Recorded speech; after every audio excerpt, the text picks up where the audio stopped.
Hi, all. Thanks so much for watching the Stephanie Feals show. Today, I'm joined by Christopher D. Connors, who is a friend of mine for many years, and then also an author of many best-selling books, and his latest book, The Champion Leader, published by Wiley. And you said that this is the ultimate emotional intelligence playbook for leading in life and business, and I love that. So why was this an important book? Why is this the next one that you had to write? What's interesting, Stephanie, is that I feel like this is kind of, in a way, the coming together of my first two books. So my first book was a book really about building a rock solid foundation in life on core values, purpose, defining success for yourself, and then my last book, the emotional intelligence for the modern leader, was a lot about building a business foundation of emotional intelligence, and this kind of brings the two together. It's really a playbook for building an emotionally intelligent life and success in your career. And it's kind of born from my own experience, a lot of the business experience that I've had in the work that I do as a coach, as a speaker. So, all of us are obviously looking to endeavor, whether we're entrepreneurs, whether we're an executive, no matter where we are in life. I think this is going to give you the tools to succeed for yourself, but to bring out your best and give it to others. And so when you're doing this, because you have, you're sort of at the center of this, and there's all these spokes going out because you're a husband, you're a brother, you're obviously a son, you're a parent to three boys. You have this, you do consulting, you do speaking, you do writing. So you're helping these people with self-development, but at the same time, you're a human living life too. So how much of this was stuff that you had to learn? And what were those things along your own journey that when you were, I don't know, the parent to the first kid or transitioning to the second or the third or switching jobs or whatever it was, what are some of those things that you felt like, okay, that's what matters. That's what people need to know? Well, I think as a parent, the first thing I think of is needing to keep it all together, right? Like we need to be the ones sometimes that are that are calm when our 3-year-old or 2-year-old or 7-year-old is crying. But I still go back. What's interesting to me as I think through your question is that it brings back good memories for me, even from when I wrote my first book. Like I still go back.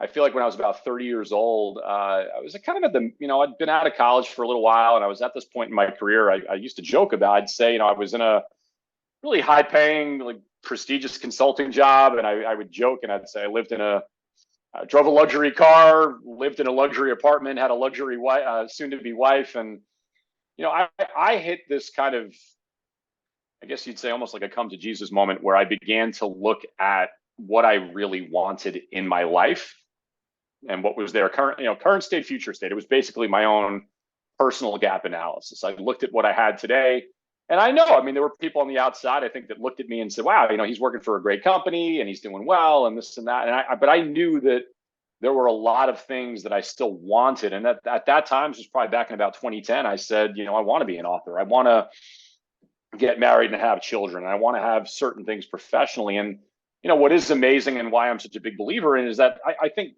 really that begins with self-awareness. Like it begins with knowing who you are, what you want, recognizing and understanding the way that you feel about certain things, like what makes you passionate about this or that. And so I kind of still go back to that, and I think that I've always been able to reflect in my life and in my own business journey. I had a pretty varied full-time employee career. I worked in the consulting world. I worked for some technology companies. I led a program management office for the New York City government. So a lot of different experiences, a lot of different life and business experiences. I've reflected every step along the way and said, am I happy? Do I feel fulfilled? Do I feel successful? And then what are the things that I really want to have? And, I definitely believe that part of that thinking, strategic thinking, does come out in the book. Where did that come from in your own life, do you think? Because it seems pretty unusual, even for 30, which now being in our 40s, 30 seems, 40 is young, right? It's still very young. But in terms of like thinking of the decades of life, there's a big difference between 20 and 30 and 40. And that transition from 20 anything to 30 is really like, okay, you're a full adult, like for real adult, probably not going to be in school unless you're doing some, a doctorate or something like that. So it is, I don't know if I want to say advanced thinking, but like along that way, it is in a lot of ways to be thinking like, am I truly happy to get to those points? Because 10, 12 years ago, I don't know that everybody was always thinking as critically at that point in their life? I'm an analytical thinker. I always have been. What's interesting, and I remember this was, I think, last year. My wife and I, she was like, "What are the qualities that you think of when you think of me?" And she asked me, and the first word she said when she thought of me, she said analytical. And I've just always been that way. Like, I've never wanted to settle. I know that almost sounds like a kind of self-helpy cliche, but I've never wanted to settle for anything less than what I felt would be the best that I could do. I don't know. When I think about a lot of what takes individual success, I'll often come back to, talents, skills, experiences, and passion. And from the time, I was telling my wife this not long ago, I think from the time that I was a little kid, when I was in second grade, I was writing stories about, a boy or a girl growing up to play professional basketball. Like, I always had these big, I guess you'd say, American dreams. Like, I always thought and dreamed big. And I still believe that a lot comes back to being young and wanting, and getting the chills and being easily excited about, you know, achieving these momentous things in life. Like that, there's always been a draw for me in that way, motivationally. But let's face it, too. Part of, I think, what causes us to ultimately move is adversity. It's discontent. It's feeling like we're stuck and we're not really, doing badly, but we're not doing incredibly well, or whatever you'd say. And so I think I had just kind of hit this point where in my own mind, I was like, hey, I'm going to ultimately find the course for myself. And that the people that I look at, that I admire, that have found that for themselves, are people that are passionate about what they're doing, and they're working hard toward what they're doing because they have done the work to identify the right thing. It's a lot of what I come back to in this book. And when I've been talking to other people about it, I'm like, and someone says, well, what is the best advice then you give about how do you increase your emotional intelligence, or how you are that champion of others and how you influence others? And I say, you have to do the inner work. My book is set up, the first chapter, I talk about connection perfection. And I talk about the things that lead to us building powerful connection and relationships with others. I say empathy, authenticity, candor, and assertiveness. But the next several chapters are you, why, and your organization. And your organization could be people, it's others. It's in order for us to bring our very, very best out, to lift up and elevate others to be their best, we have to do the inner work. If we don't do that for ourselves, how can we help someone else with it? And that's my kind of, it's a very simple philosophy when it comes to that, but it's born from self-awareness. It's born from reflection.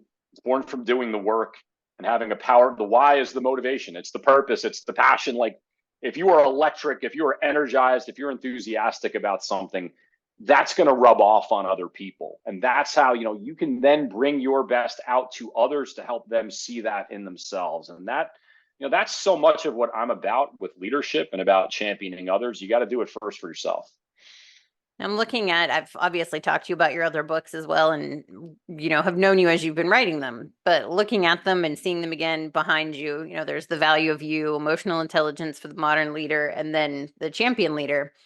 And the connecting theme between all of those really is the human. The human has to be there. So I don't know if it's coincidental or intentional. I don't know that when you started your first book that you imagined that you'd be here with this third book, but the value of you really it seems like it has to be the root of everything when you're doing this. If you don't know who you are or what's making you happy or how you're thriving, you're not going to have that foundation to do this.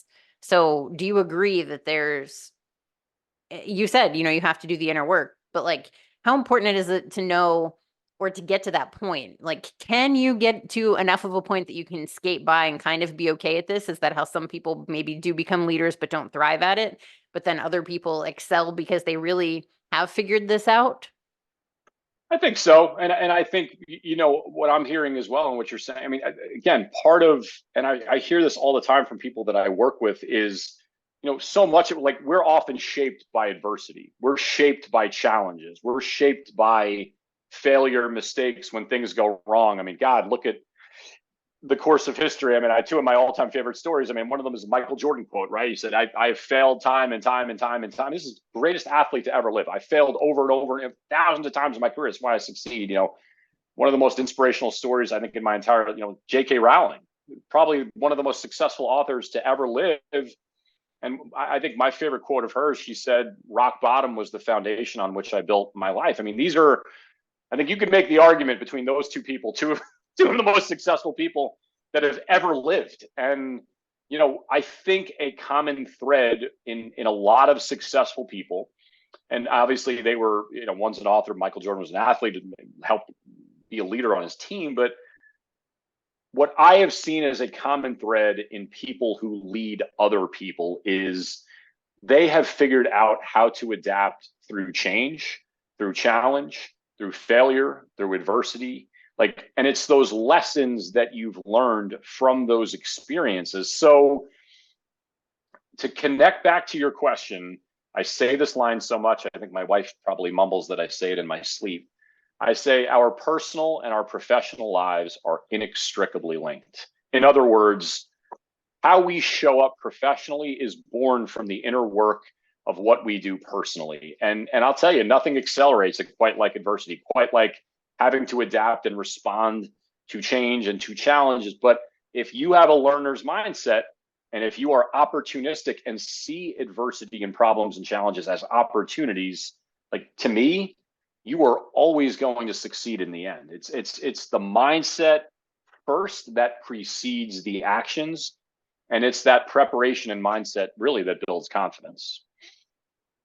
So is emotional intelligence specifically then, if these are skills that you can build, can you build this? Or are there some people who are just inherently, not fuzzy people, or I don't like a prickly pear? Yes. Yeah. So I get asked, this is probably the most common question that I get asked is that, number one, yes, every single one of us can. This is the reason that I do this work for a living. It's why I chose to study and research this and became so, attracted to it. And, I just to allude to where we were before, the quote unquote introduction chapter of my new book is literally called People Come First. I was always attracted in business to the people side of thing. And we typically, when we think people, tools, technology, I was always attracted to the people side. Why I'm attracted to emotional intelligence is because it is an equal opportunity skill set. If you break down, people often say, what is it? It's the ability to recognize, understand, and manage our emotions. And it's the ability to recognize, understand, and influence the emotions of other people. I say that the way that it was traditionally defined originally, in terms of the pillars, self-awareness, self-management, empathy, motivation, and social skill. If we were to look at every one of those things, every one of us can get better, can improve literally every day at recognizing and understanding our emotions, at managing our emotions, at positively influencing other people. And if you think about how you break those things down to micro details, it's self-awareness is born from receiving feedback. It's perceiving how others see us. It's understanding our values, our strengths, how we define success for ourselves, how we process different hard emotions, but also good ones. And a lot of what social skill and influence is about, it's, especially in business, it's like the universe is screaming out in surveys of employee surveys. People will often say, I wish they took more time to recognize me. I wish they took more time to show appreciation to me. Sometimes the thing that is going to light up someone's universe is receiving a thank you, receiving a text that says, I'm just so happy to have you on my team. Those are things that every single one of us can do. But the way that you get there, it's it's being cognizant. It's recognizing in the moment the things that truly are the most important things that you need to do for yourself, but then that you can bring out to others. I think that's a really good point, because that's something that, I also have making healthcare work for you that I do with Dr. Apoorv Gupta. And we talk so much about love and compassion and empathy in healthcare. And so many people seem to think that that's something that you're either born with or not. And many doctors, nurses, other people in that field are people who do have that sort of personality tilt towards that, but in school they learn to not care, to try to detach, which we continue to hear is the exact opposite of that. So then we often come around to the question, well, how do you implement this? And there are plenty of organizations that have shown that you can institutionalize this by getting to the values of your organization, by really connecting with the community, by institutionalizing it within processes that you have without making it another checkbox. And that's something like caring and love and healthcare.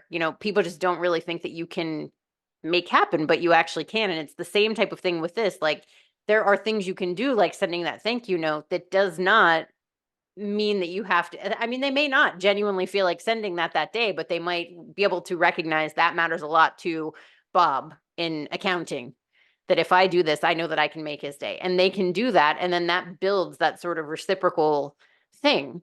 So when you're doing this, because I think your greatest, not to say experiment, but lab or think tank would be your own home.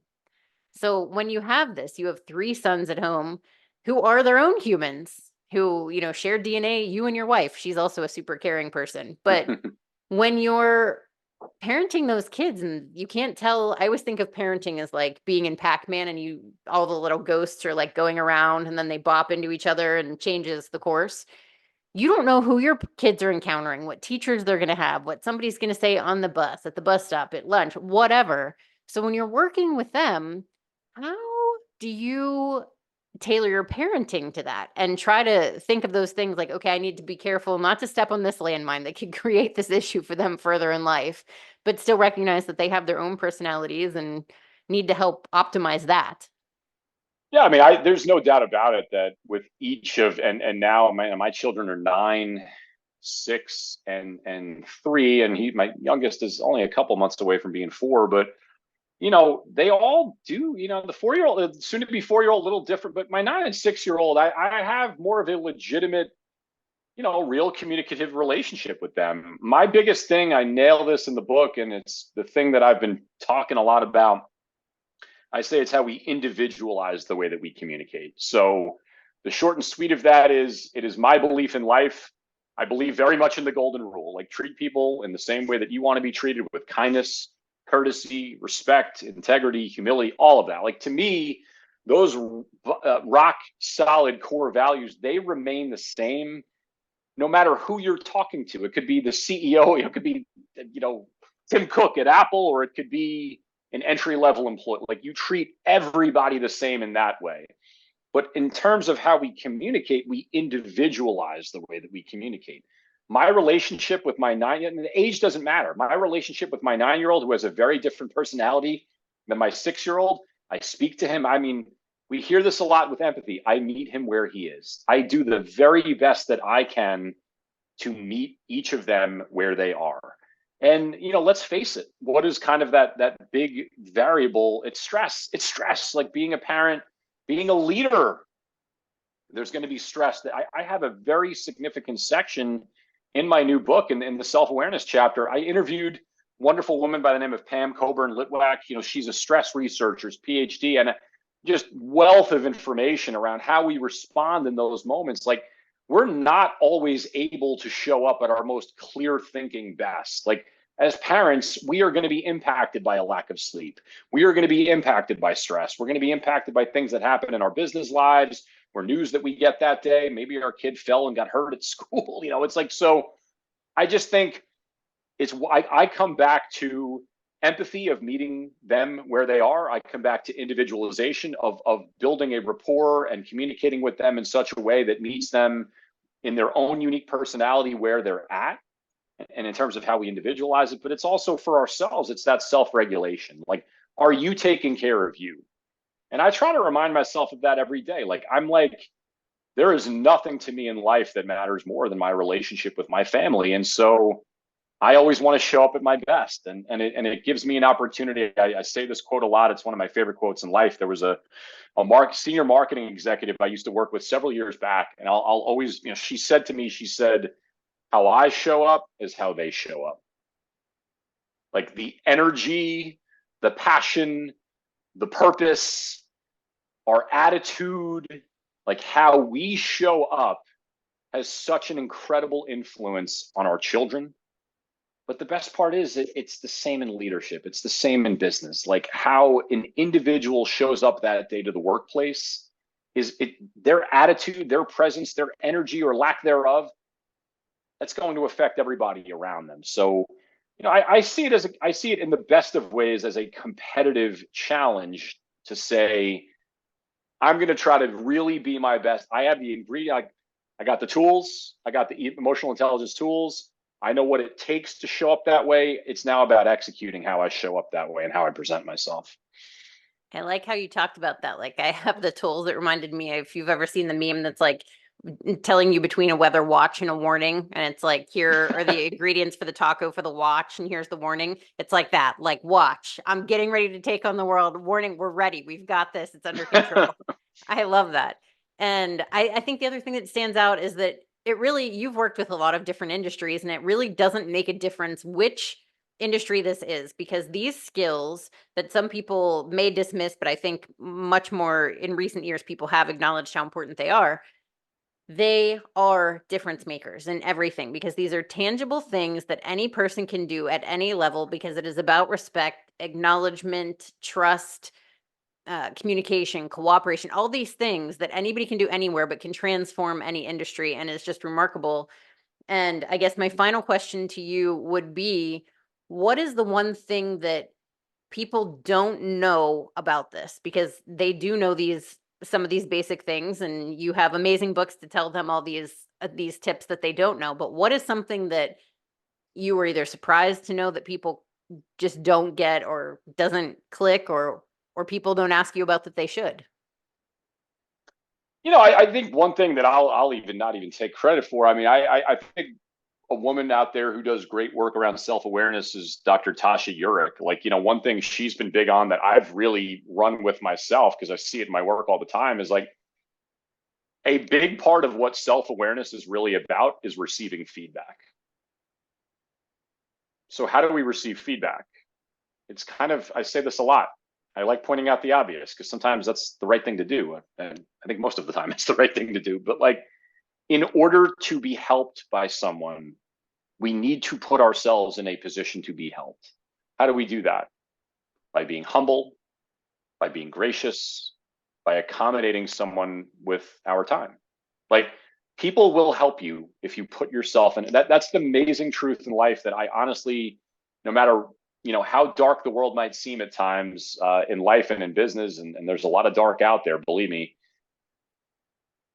there's a lot of amazing people out there who want to help, no matter where you're at in life. And I think that a lot of people, they just think of the inner work with self-awareness as being what they have to do for themselves. So much of how we learn and grow comes from the feedback of people that we can trust, who are going to be honest with us, who are not going to BS us, and are going to be empathetic and to tell us, like, hey, this is what you're doing that I think you're doing well. Here's some things that I think you could work on that are going to connect, that you did this well, this could be better, that kind of thing.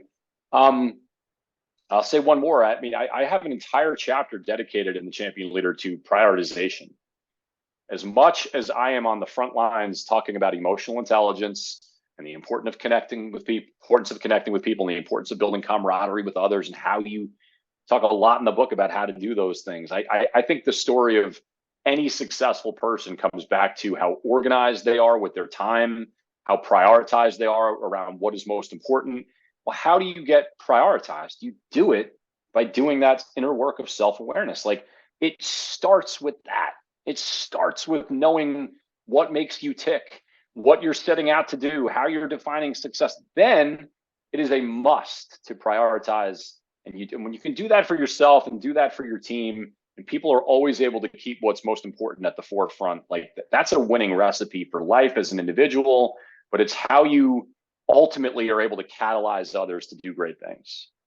That is fantastic. Thank you so much for being here. Make sure to the listeners that you get Christopher D. Connors' new book, The Champion Leader. Thank you so much for being here. Thank you, Stephanie. I'll talk to you soon. Bye-bye.